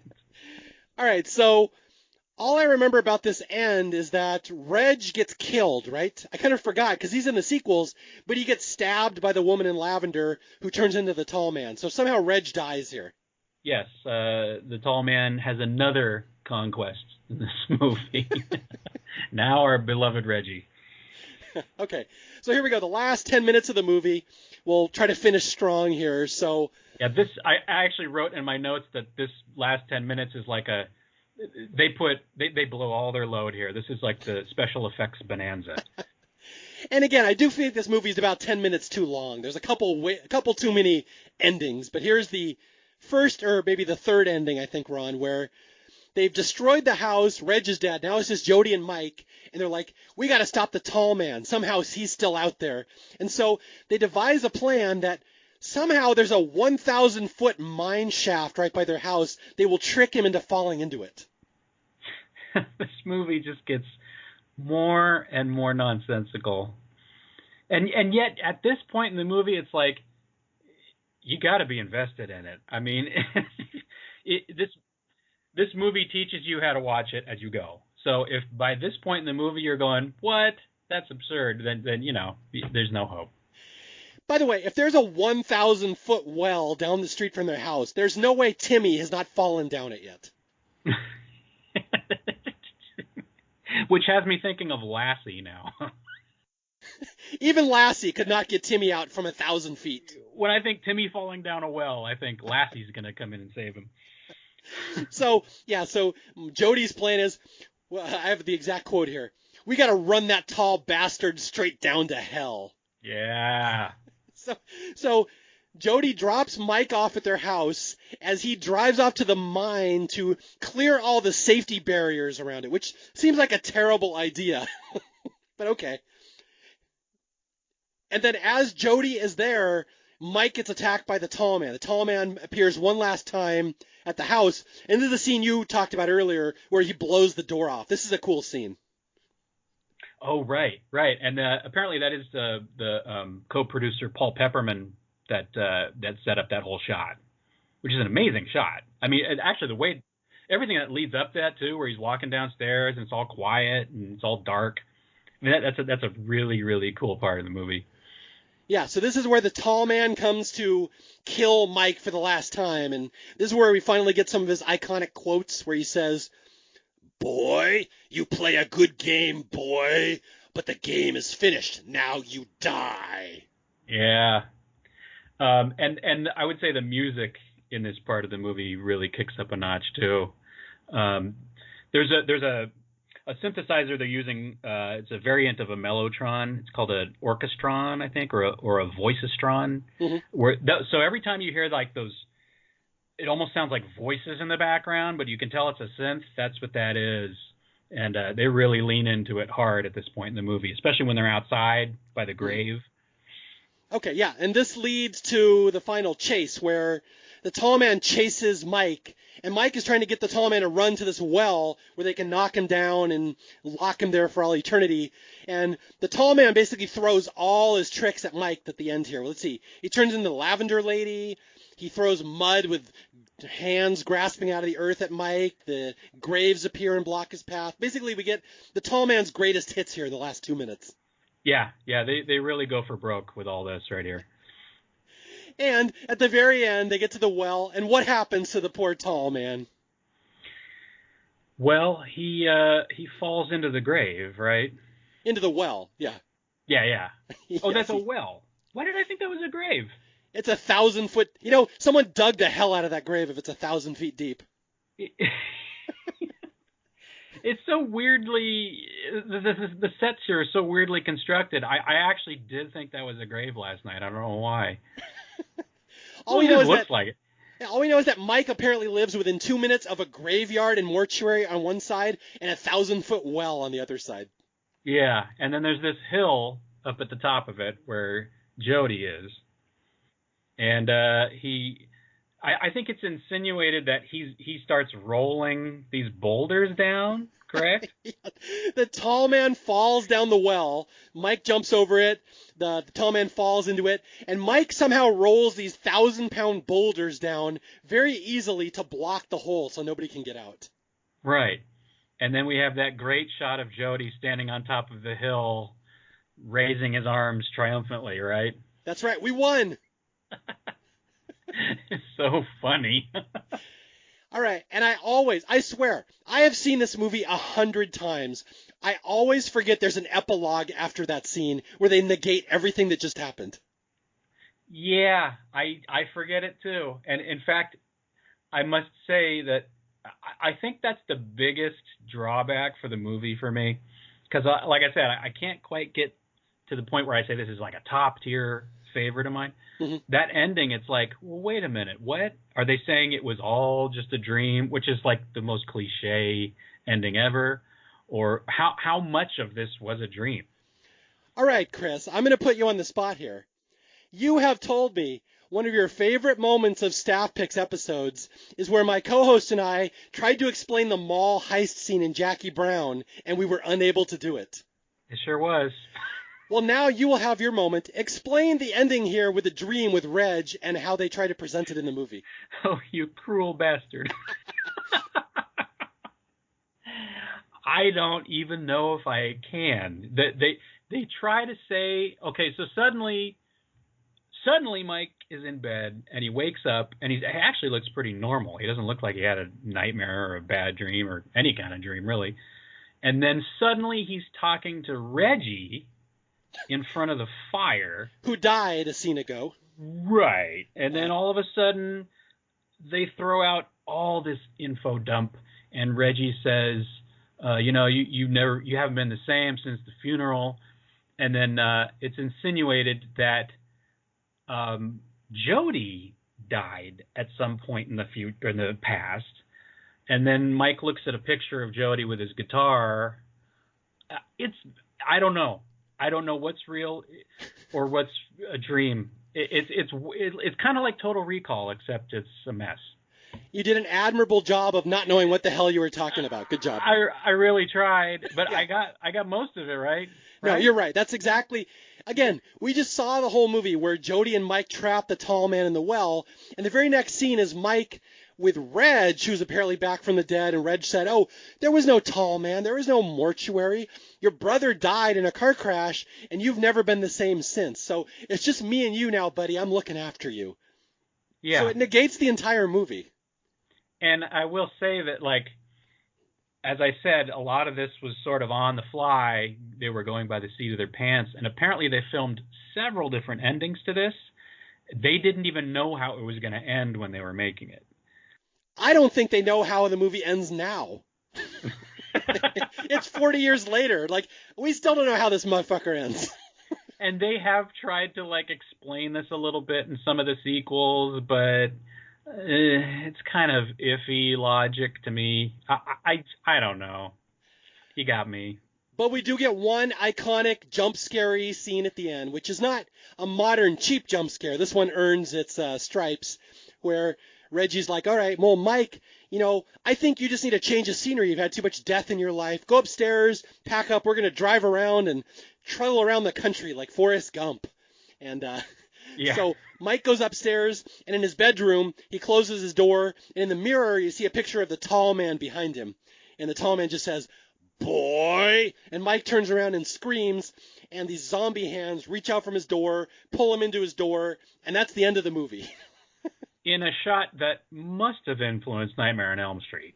Oh, yeah. I mean, perfect. It's an almost identical ending to the first Nightmare on Elm Street. And that's the movie, which we have no idea what the hell happened other than it was a dreamlike quality, and there was some creepy stuff at a cemetery, and there was a silver ball. That's all we know. Some stuff happened, and it was fun to watch. Yeah, I don't know. So that like I said, that is the one thing I would say about this movie is you get to the end and you're like, I'm so thoroughly confused. Well, remember in the late 70s, most of the audience would have been high, so it would have made perfect sense to them. That's right. That's right. And one thing I did want to mention earlier, like I said, there is, I guess this is potentially another drawback to this film. There is one performance in here that I'm not sold on. Can you guess who that is? I think you're going to say Jody, but I would say Reg. Reg is the one to me. I'm like, there's no way that guy's an actor. Really? Yep. No, I'm taking down your sacred cow. I wouldn't say either of those. I would say it's the granddaughter, the psychic's granddaughter. I mean, she's so flat tonally and so kind of almost disinterested in the scene. Mm-hmm. I'm like, that's the one moment in the film where I'm like almost taken out of it. Like, I'm not sure I would have put that actress in there, but really, so you don't like Reggie very much? No, I do not understand the cult of Reggie. I know he has a huge fan favorite. I don't really get it. Oh man, he to me he's not on the level of Ash, but he's the Ash of this franchise to me. So wait, you don't like the little blonde girl saying, "Put your hand in the box. Grandma says put your hand in the box. No fear, Michael. If you have fear, then it won't work." I wonder if she's friends with a boy named Timmy down the street. I think Timmy is her tutor, perhaps. Timmy! Terrible. How dare you bring up these types of jokes on Staff Picks? You know, you're such a bad influence on me. You're like that devil on my shoulder. But yeah, I wanted to mention her before we wrapped up because she just rubs me the wrong way. But Reggie, I can't not love Reggie. I don't think he's like an actor really, but most of these people in this movie I don't think were. They were just all kind of friends of Don Coscarelli's, and he kept casting his friends in these movies. And meanwhile, there's Angus Scrimm, classically trained actor, saying, "What the hell am I doing with these children in this movie?" Yeah, and he does really just kind of steal the movie in terms of performances. I mean, if you want to point to one actor in this whole franchise who I think is the real strong point, I'd say Angus Scrimm. Oh yeah, that's iconic top tier villain. He was so great. This movie doesn't really have a lot of street cred without him. He really gives it legitimacy. And it's funny, I was just thinking of a comparison with Donald Pleasance the year before, saying, "Why the hell am I in this movie with all these teenagers? I have no idea who these people are." That is a good comparison. And I swear I might be wrong on this. I want to say that I read somewhere that A. Michael Baldwin was disappointed that Mike didn't continue to be like the central figure in this franchise. I could be totally wrong, though. I apologize to him if I'm, misquoting him. But because in this movie, they seem to really be setting it up like Mike is the main protagonist, wouldn't you say? Absolutely. I've only seen the sequel. I've seen Phantasm 2 once. I don't know if I've ever seen anything after that. Now, again, noted my stance on sequels that I hate them with a burning passion, but he is not the star of the sequels? Well, in the second one, he got replaced by James LaGrosse, who I think does a fine job. But apparently the studio gave Coscarelli an ultimatum and said, okay, well, you can either have Reggie Bannister or you can have A. Michael Baldwin.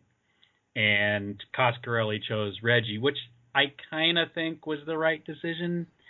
I know you're not real fond of Reggie, but and then for the third one, I believe A. Michael Baldwin came back. But yeah, that second one, that's not him. Yeah, I did not remember that at all. So, see, Mike is clearly the main character. I cannot believe they made a sequel without A. Yeah. A. Michael, yeah. sorry. Yeah, I know. I never know what to call him. A or Mike or Mikey or... yeah, it is kind of strange. And I think sadly, by the time A. Michael Baldwin came back to the franchise, Mike was no longer the lead character. It was very much a Reggie franchise. Well, I will forever consider Phantasm a one-off, just its own standalone movie, because the sequel and everything came so much later. It's a whole different era that I would never consider that canon for this movie. Like, to me, this is just a weird, standalone, dreamlike, way better than it has any right to be, but still not a masterpiece horror movie. Just one of those that I've always had a soft spot for, just because there's nothing I can compare it to. Yeah, I would agree. And every time I see it, it gets more compelling, even though every time I see it, I still have no idea what the hell's going on. It makes less sense every viewing. I mean, even sitting there last night, watching it carefully, taking notes on everything that I could, I was still confused.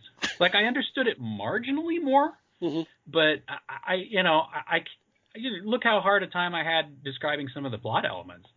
But again, it's hard to say. Was it Coscarelli's vision to do that? Because I don't want to say he's an inept filmmaker, because this was made on a budget of $300,000. Oh yeah, it's amazing. And it has grossed $12 million, which isn't a lot. Now, I don't know if that was the original box office haul or all the reissues and everything.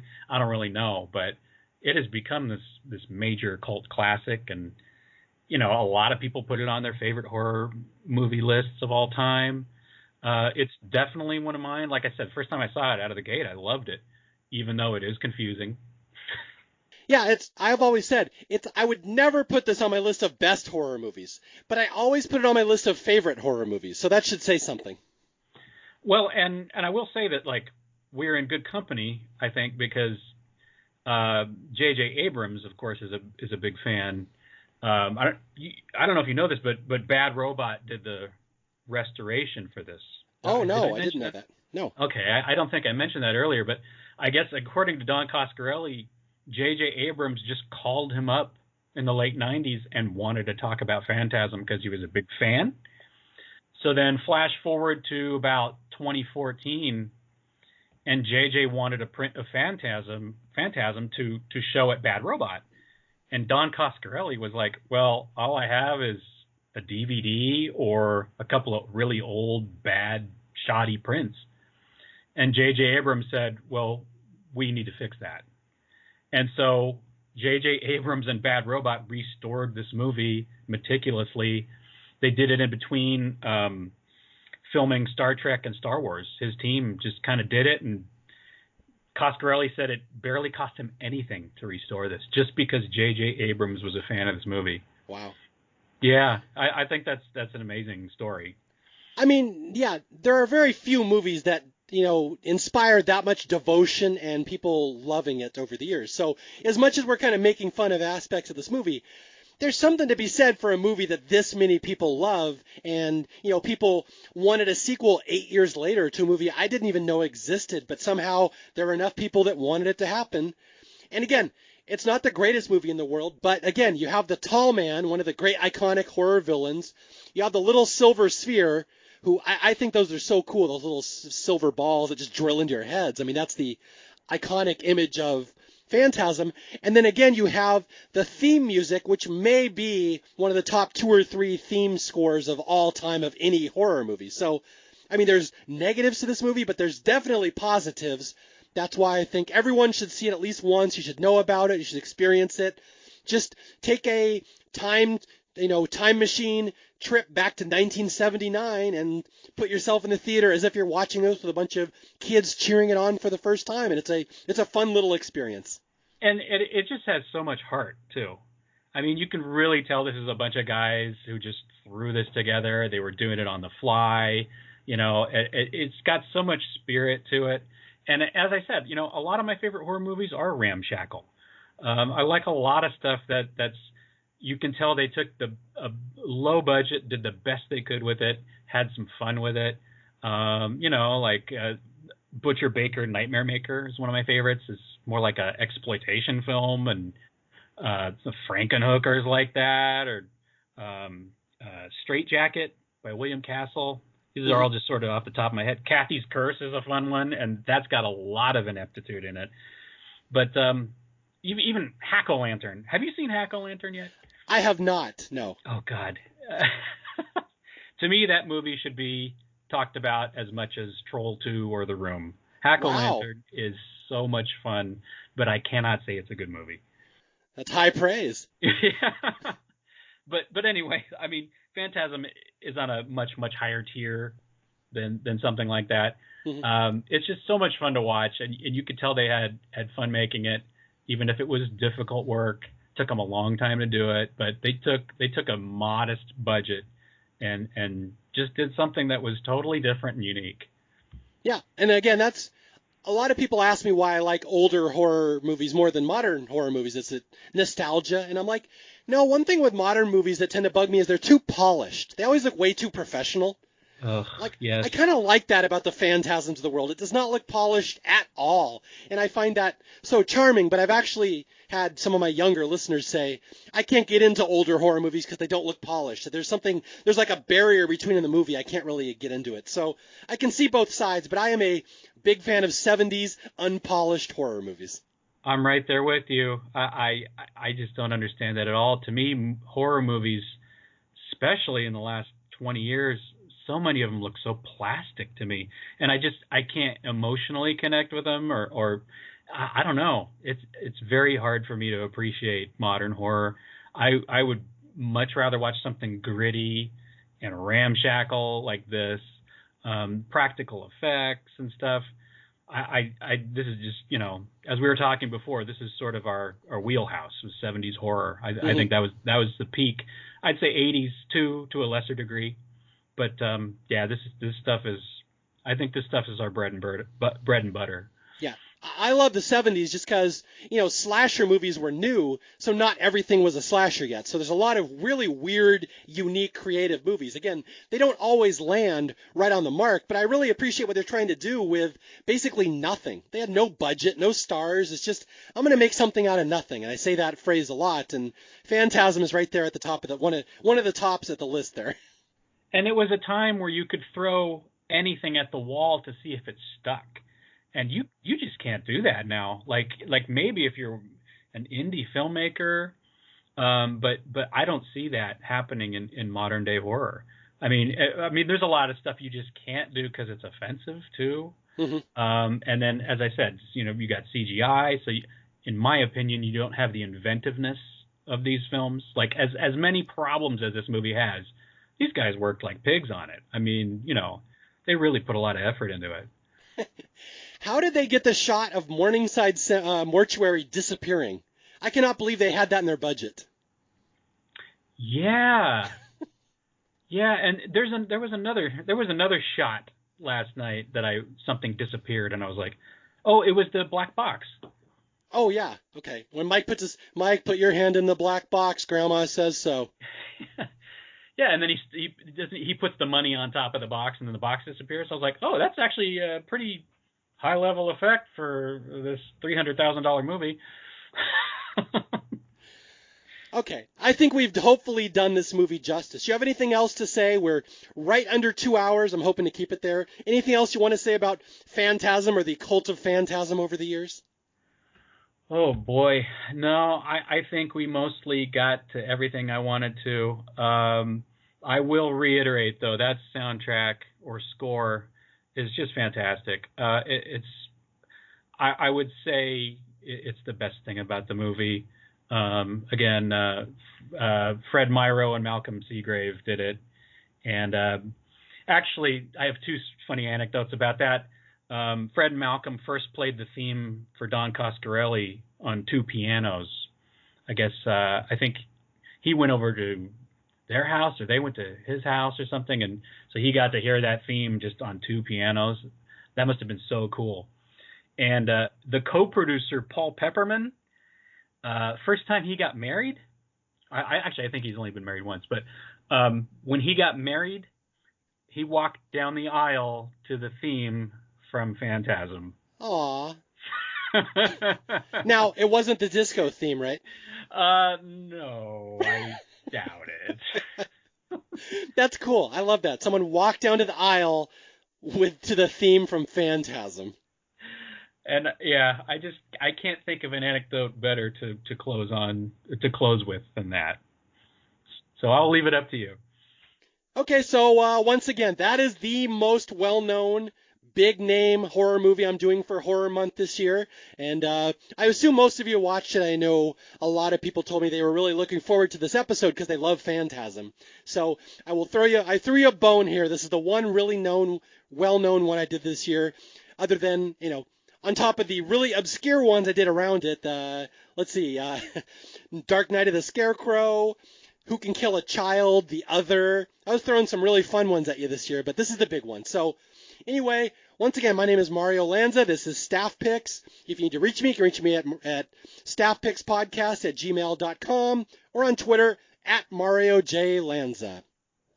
Until next time, I'll be out there searching for more horror movies that deserve more love, and I'll be playing a good Game Boy while I'm doing it. I'll talk to you guys later. Bye.